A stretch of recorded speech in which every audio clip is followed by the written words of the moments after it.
Olá, aqui é a professora Miriam Firminiano.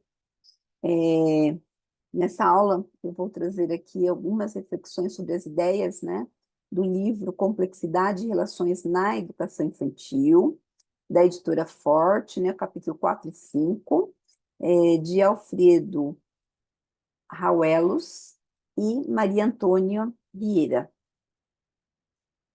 Então, vamos lá. Bom, então, aqui, né, o capítulo 4, né, ele tem como título aí Cultura da Infância e Âmbitos da Brincadeira, né? Então, o autor, Aielos, ele começa, né, nesse capítulo, falando de cultura da infância, né? É, Seguindo as ideias ali de Malaguzzi, onde ele vai falar da cultura da infância, onde significa dar valor às capacidades e potencialidades, né, de uma imagem de infância. Então, o que que ele traz, né, a questão dessas imagens de infância, dessa cultura, pensar na questão construcionista, interacionista e ecológica, né, que vem a ser aí, que se constrói com relações socioculturais múltiplas. Então, aqui é importante, né, vocês grifarem essa questão aí. Então, construcionista, interacionista, ecológica, né? Se constrói com relações socioculturais. Depois, pensando na questão desses valores aí, em relação às capacidades e potencialidades, vai trazer também, né, a questão da visão de Malaguzzi em relação à questão genética, né, onde a criança é um ser provido de grandes potencialidades, mas do qual se necessita respeitar o que? O ritmo imprevisível de amadurecimento e desenvolvimento, né? E ele diz ainda, sem violentá-lo com programas de estimulação precoce. E na relação aí da complexidade, né, complexa, otimista, incerta, né, ele diz o seguinte: um menino ou uma menina dotados de autonomia, iniciativa e responsabilidade para estabelecer o caminho de sua própria evolução, solidários, ativos, participantes que se movem sem dualismos maniqueístas disjuntivos, na completariedade dialógica das linguagens, capazes de dar sentido à sua vida e uma esperança para a humanidade, né? Então, tudo isso significa dizer o quê? Né? Que a gente precisa respeitar o tempo, né? O tempo da criança, que ela é um sujeito histórico, né? Com direitos subjetivos também. Então, ele vai trazer aqui, dentro do decorrer aí desse capítulo, um pouquinho a história de uma infância não reconhecida. Então, ele cita, né, Quintiliano, né, um trabalho que foi citado, que opôs-se à crença difundida em sua época de que as crianças não podem aprender nada antes dos 7 anos. Então, aqui, na verdade, dentro dessa história, né, é que ele coloca não reconhecida, é para que nós, professores, também possamos refletir, né, que as crianças, ela inicia, sim, sua aprendizagem a partir do momento que ela tem o contato com o outro, né? Então, ao longo do tempo, porém, essas ideias caíram por terra, ou seja, não podemos mais considerar que as crianças nada aprendem antes de 7 anos. Elas muito aprendem, né? Então, isso já aconteceu, é, ele coloca aí no século XVI, XVII, quando se começou a reconhecer a ideia de criança como um ser humano em desenvolvimento, com o psiquismo próprio, né? Com um psiquismo próprio. Então, observem, né, ao tempo que isso já foi desconsiderado, mas muitas vezes na prática ainda não. Então, ele coloca hoje, né, no entanto, no século XXI, né, aí ele cita vários autores, né, que ainda falam a respeito do desaparecimento da infância, ou seja, da ideia de uma infância representada por indivíduos ainda não competentes, ainda não confiáveis, ainda não com direitos, ainda não responsáveis, que são definidos pelo que lhes falta. De uma redução de tempo da infância, pela prolongação de uma adolescência interminável, ou de crianças como consumidores passivos de uma mercantilização neocapitalista, né? Ou seja, o que ele quer dizer com tudo em relação a essa história da infância não reconhecida, né? Que muitas vezes a criança ela não tem o quê? Ela não tem dentro da infância, né, as fases que deveriam ter de reconhecimento, de desenvolvimento.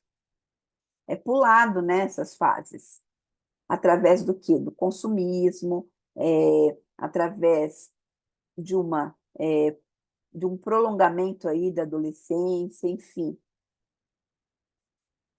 E aí ele traz no livro, né, nesse capítulo, ele cita esse livro aí, um livro intitulado Bebês do Monde, né? Ou seja, Bebês do Mundo, em tradução livre. Está repleto de imagens lá de meninos e meninas que ainda aparecem enfaixados, né?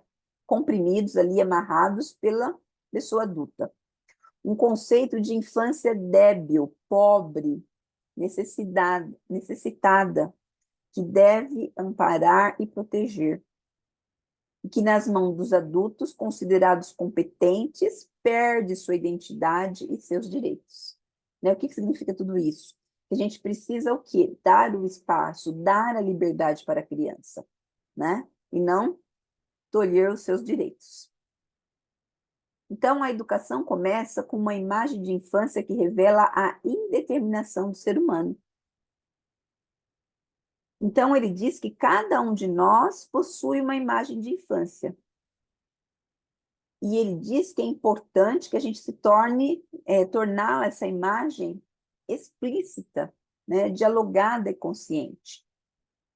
Essa imagem, ela vai orientar e dirigir as ações, as relações e as propostas que estabelecemos com as crianças. Essa imagem supõe um ponto de encontro que cria uma coerência interna entre teoria e prática. Né? Então, levamos essa teoria dentro de nós. Ela está na palavra que dizemos, em nossos tons de vozes, nos pensamentos que geramos, na forma concreta que nos aproximamos de uma criança, nas hipóteses que construímos, nos desejos ou nas opiniões que formulamos.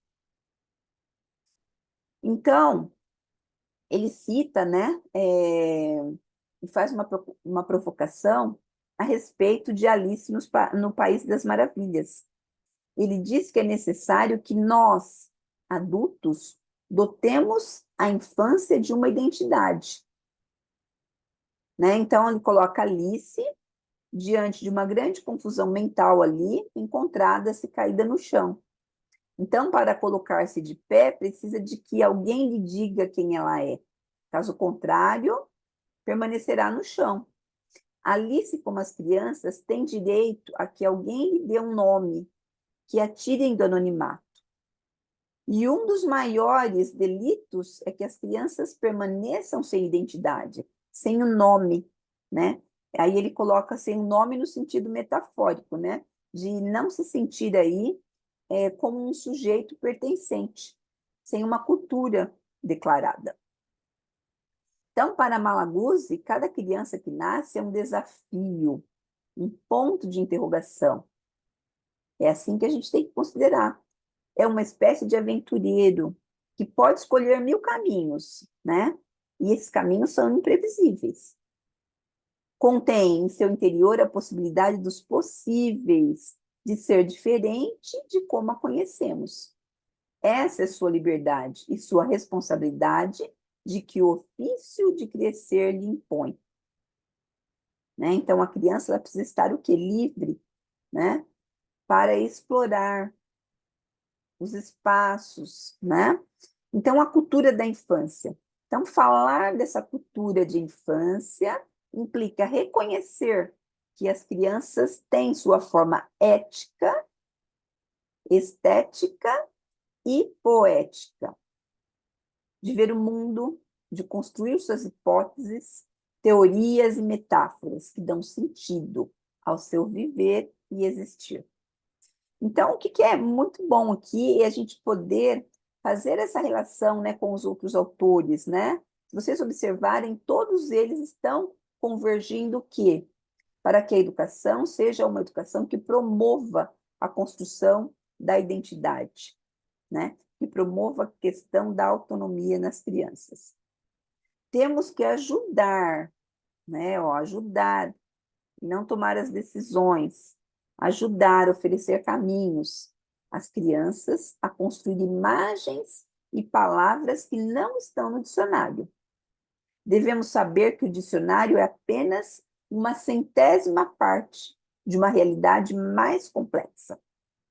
O que acontece é que as coisas que não se encontram no dicionário dificilmente são apreciadas na escola, porque não são quantificáveis como valor. Ou seja, muitas vezes não se valoriza aquilo que a criança expressa em relação às suas linguagens, né? Que são ali expressas por pintura, por música, por teatro, enfim. Então, há o direito à brincadeira. Então, a gente precisa considerar isso como um direito, né? Então, brincadeira é uma atividade fascinante. Quando é observada nos seres humanos, tal atividade comove, emociona, intriga e diverte. Seja pelo mistério que sugere, né? Seja pelas lembranças, né? Ou pela surpresa, ou pela provocação ali. No caso aí, fazendo rir. Aí vem uma interrogação para a gente pensar. A brincadeira como perda de tempo, né? Então, o autor nos traz essa reflexão. A brincadeira como perda de tempo? Não, né? É tedioso voltar a reivindicar a importância da brincadeira para a educação da criança. Então, historiadores, pedagogos, psicólogos, enfim, né? Os pediatras, arquitetos, enfim, artistas, biólogos defenderam a importância do lúdico na espécie humana e em outras espécies animais. Então, a gente precisa defender aqui o espaço da brincadeira, o espaço do lúdico. E aí eu retomo sempre quando eu faço uma reflexão dos livros sobre os nossos documentos oficiais, né? O que diz aí o currículo da cidade, a BNCC, né? A LDB. Então, dessa forma, o currículo escolar da educação infantil está roubando uns 90% do tempo de brincadeira das crianças, um tempo que elas precisam de forma vital para se desenvolver e construir sua cultura. Então, ela é muito importante esse espaço da brincadeira. A gente não tem que desconsiderar, a gente tem que considerar, né, como um tempo importante. Os territórios de brincadeira da criança se constroem por meio de amplos cenários espaciais de brincadeiras. Então, olha lá, ó, cenários que geram espaços dinâmicos, que acolhem a necessidade, né, do ser humano de construir paisagens que possam abrigar os rastros de sua própria atividade. Um espaço que seja lugar de brincadeira, de aventura, de exploração, um labirinto, né, infinitamente modificável para realizar uma transformação simbólica do território também da cidade, ou na cidade. Alguns de nós adultos resta pelo menos a lembrança, a memória e a nostalgia das experiências vividas em nossa infância, sempre recuperáveis. Experiências que moldam a biografia de nossa própria identidade. Então, observem, para as crianças é muito importante o espaço do brincar, né? É nela que são desenvolvidas as diversas competências estabelecidas aí para o quê? Para a educação infantil. Bom, e no capítulo 5, o autor vai trazer, né, intitulado aí, a relação dialógica profissional com as crianças, entre ciência e arte. Então, ele vai dizer, né, no primeiro item, sobre imagens.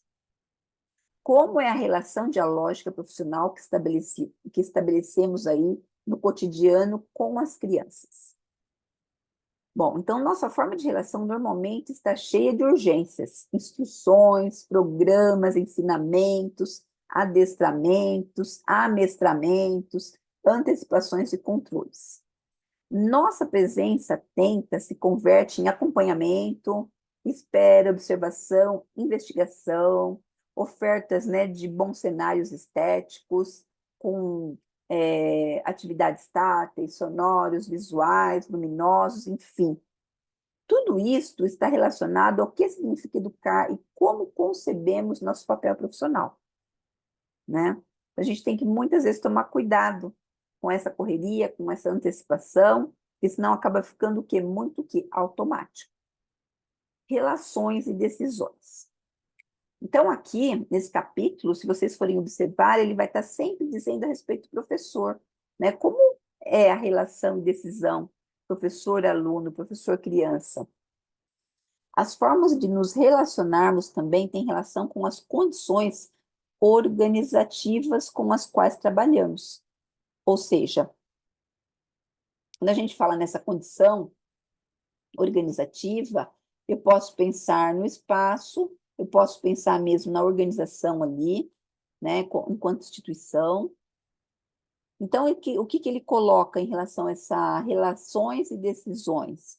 Ó, a proporção de alunos por sala, ou as formas arquitetônicas e construtivas dos espaços, são elementos que limitam e possibilitam, né, os vínculos.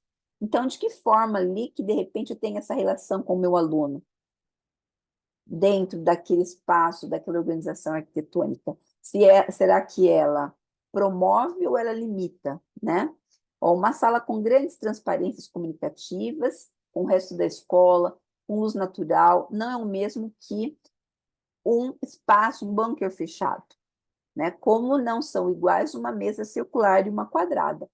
Então, ou seja, se eu tiver uma organização ali mais aberta, né, eu vou ter uma relação mais próxima com o meu aluno. Acredito que nossa profissão exige responsabilidades e também que a relação se constrói com nos reflexivos que nos comprometem do ponto de vista ético. Todavia, existem muitas, né, como dizia Amy Pickler, doces violências que é necessário evidenciar para bani-las. Ou seja, o que está impedindo, né, essa relação do professor, né, com o aluno. Agora, a questão dos olhares. Falemos do olhar. O olhar é uma das primeiras formas de contato com o outro, aluno, professor. Nos períodos de acolhida, né, melhor que no período de adaptação, observamos como o olhar é uma estratégia relacional que pode gerar vínculo afetivo sólido, ou não, né? Se for um olhar negativo, então as crianças buscam e mantêm o olhar. Seus olhos parecem atravessar a pessoa procurando sua alma. A partir desse olhar genuíno, iniciam-se importantes processos de confiança, respeito, reconhecimento e diálogo. Então, muito importante a questão do olhar, né? Como profissional, como professor, né? Olha para os seus alunos. E aí tem algumas ideias, né? Então, ele traz aí Rebecca Wind, né? Aprofunda a forma de acompanhar com empatia e sem pressa os processos de vida das crianças, em âmbitos ou cenários dialógicos e complementares de liberdade e limites. E aí, essas ideias que o autor vai trazer aqui, vai se referir a vários, tá? A vários autores. E aí eu trouxe só três, né? Então, da Rebecca Wild, que fala a respeito dessa questão do olhar sem pressa, né, de um olhar ali que vai desenvolver uma empatia.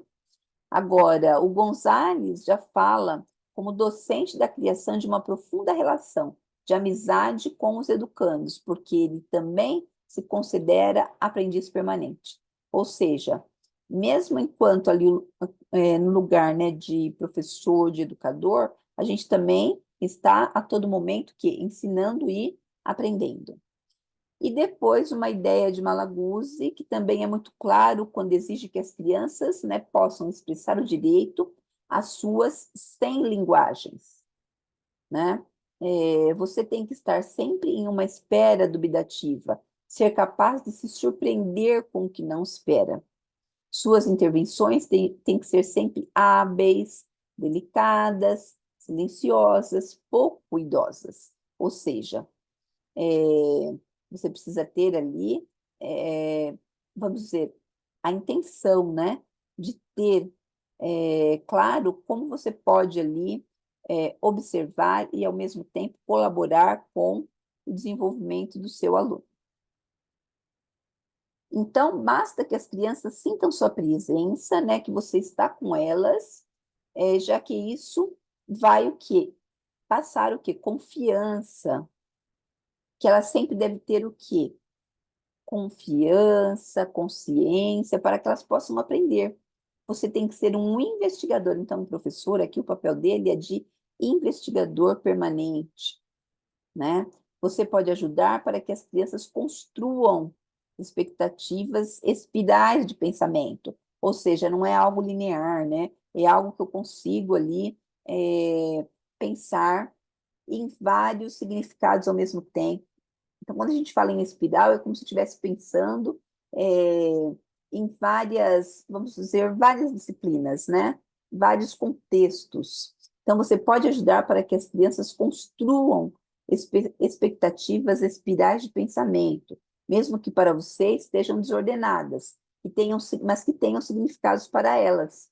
Você deve deixar que elas sejam autênticas, né? Protagonistas. Então, ó, fiquem atentos aqui, o que eu coloquei não basta. Percebo cada vez mais que na retórica das palavras é muito fácil eu estar de acordo com outras profissionais. Há educadoras que podem, com convicção e veemência, em uma mesa de reunião ou em uma aprendizagem, concordar com as palavras anteriores, mas sua praxis, ou seja, a sua prática, não se ajusta a elas. Né? Então, o que o autor quer dizer? Muitas vezes, teoricamente, aqui a gente sabe de tudo isso que o autor está falando, mas eu não coloco isso em prática. Eu preciso colocar em prática. E aí vai ter uma outra parte, né, que o autor vai trazer, que chama As Profissionais do Maravilhamento. Então, o maravilhamento, né, como demonstra Catherine, é uma emoção vital que nos leva a experimentar o mistério e a incerteza que são inerentes à arte de educar. Então, educar é uma arte. Também tem relação com evitar, saturar as crianças de estímulos exteriores para conseguir determinados objetivos. Consiste em parar o tempo e abraçar a vagarosidade, para nos interrogarmos, sem dar as coisas por verdadeiras. Tem relação com abraçar a beleza dos momentos inesperados que nos eriçam a pele ou nos comovem. Então, é muito bonito quando ele traz aqui essas palavras sobre a questão do maravilhamento, né? Ou seja, professores que estão, né, nessa fase aí do maravilhamento. E aí, concluindo, né, o autor também vai trazer uma citação de Raquel Carson, que propõe o desafio de acompanhar a criança com base na empatia da emoção é fundamental. Então, vamos ver aqui o que a Raquel Carson contribui aqui, ó, a contribuição dela. Se eu tivesse influência sobre a fada madrinha, aquela que se supõe presidir o nascimento de todas as crianças, pediria a ela que concedesse a cada criança deste mundo o dom no sentido de maravilhamento, não tão indestrutível, que lhe durasse por toda a vida, como um inesgotável antídoto contra o tédio, para manter vivo em uma criança seu inato sentido de maravilhamento, sem contar com nenhum dom concedido pelas fadas. Necessita-se da companhia de, pelo menos, um adulto com quem pode compartilhá-lo, redescobrindo com ele a alegria, a expectativa e o mistério do mundo em que vivemos. Ou seja, concluindo aqui, o autor ele nos coloca, né, cada fase aí uma reflexão, um aprendizado, mas que na verdade a gente tem que pensar nessa questão aí